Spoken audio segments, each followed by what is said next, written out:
ہونا. بچوں کو بڑے باتیں کرنے میں ہمارے بچوں کو جو ہے ہمیشہ الگ کرتے رہنا، یہ ہماری بات ہے. اور دوسرا بات چیت کرنے کا طریقے میں یہ بات چیت ہے، دو لوگ بات کر رہے ہیں، بیچ میں جو ہمیں گھس کو بات کرنا، یہ بھی جو ہے ایک شان کے خلاف ہے، ایک حدیث اچھی بات کے خلاف. دو لوگ اچھا بات کریں، ایک دوسرے سے امپورٹنٹ بارے میں بات کریں، ہمیں جا کو تیسرے گھسنا، یہ جو ہے ایک دم اخلاق سے گری ہوئی حرکت ہے. کوئی دو لوگ ہم بات کر رہے ہیں، ان کو بات کرنے دینا. ہمارا کام کیا؟ جب ان کے پاس جائیں گے تو ان کو سلام کر کر ہمیں خاموش ہو جانا. جب ان دونوں کے بارے بات ختم ہو جائے تو ہمیں جو ہے اپنی بات کرنا. وہ دونوں بات کر رہے یا ہمیں جا کو بیچ میں گھس کو بات کرے، یہ اخلاق والی چیز نہیں ہے. اور ایک ہماری خاندان میں، سوسائٹی میں کیا ایک بری عادت ہے معلوم؟ اچھا بات کرتے رہیں گے، سامنے کھڑے فون یوز کرتے رہیں گے. سامنے والا انسان ایک درد کے ساتھ بھی بات اس کا دل دکھ کو بھی بات کرتا ہوگا، یا اس کا میٹر تمہارے سامنے بتانا ہوگا، سامنے کھڑ کر فون یوز کرتے رہنا. یہ بھی ایک انسان کی ایک اخلاق سے گری ہوئی حرکت ہے. جب بھی کسی سے بات کرتے ہیں، ہم جب بات کرتے ہیں تو ہم خالی بات کرنا نہیں ہے، بات کرنے کے بعد اس کی بھی پوری بات کو سننا. یہ اصل مسلمان. بات کرتے ہوئے سامنے والا امپورٹنٹ بات کر رہا ہے، ہمیں بھی اس کے سامنے بات کر رہے ہیں اور ہمیں سامنے فون یوز کر رہے ہیں. ایسا کرنے سے جو ہے سامنے والے کا دل بھی ناراض ہو سکتا ہے. تو لہٰذا ہمیں چاہیے بات کرنے کا طریقہ ہمیں ابھی سے سیکھیں.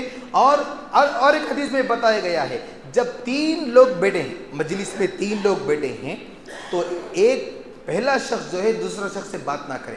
3 لوگ بیٹھے ہیں، کہیں چائے کی دکان میں بیٹھے ہیں یا کہیں گھر میں بیٹھے ہیں، بیٹھے وقت کیا ہونا چاہیے؟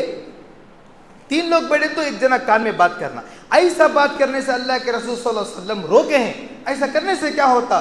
فتنہ پیدا ہوگا، آپس میں دشمنی پیدا ہوگی، آپس میں حسد اور نفرت پیدا ہوگی. 3 لوگ بیٹھے ہیں، تمہیں چاہے کان میں اچھی بات کرے تو بھی تیسرا والے کو برا لگے گا. تو 3 لوگ جب بیٹھے ہیں تو اللہ کے رسول صلی اللہ علیہ وسلم ایسا کان میں بات کرنے سے بھی جو ہے ہم تمام لوگوں کو منع کیے ہیں. تو لہٰذا ہمیں چاہیے بات کرنے کا طریقہ ہمیں آئے، احسن طریقے سے بات کریں. انسان کا وزن اس کی بات میں ہے، انسان کا وزن اس میں بات میں ہے.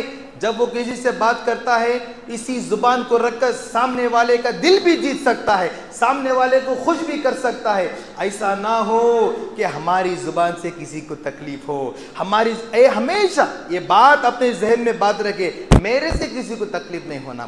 میں نیکی کر رہا ہوں، اللہ اس کا بدلہ مجھے دے رہا. میں گناہ کر رہا ہوں، اللہ اس کا سزا بھی مجھے دے رہا. اگر میں کسی کو دل دکھایا، کسی کو دوسروں کے سامنے ذلیل کریا، تو اللہ تبارک و تعالیٰ کا میرا جو کنیکٹ ہوتا ہے وہ اللہ ٹوٹ جاتا ہے. تو لہٰذا دوسروں کی دل دکھانے سے بچنا، دوسروں کو گالی دینے سے بچنا، دوسروں کو ہمیشہ عزت دینا. ہمیشہ ایک مسلمان کی سب سے بڑی بات یہ ہے کہ ہر ایک مسلمان کی عزت سے بات کرے اور ریسپیکٹ کے ساتھ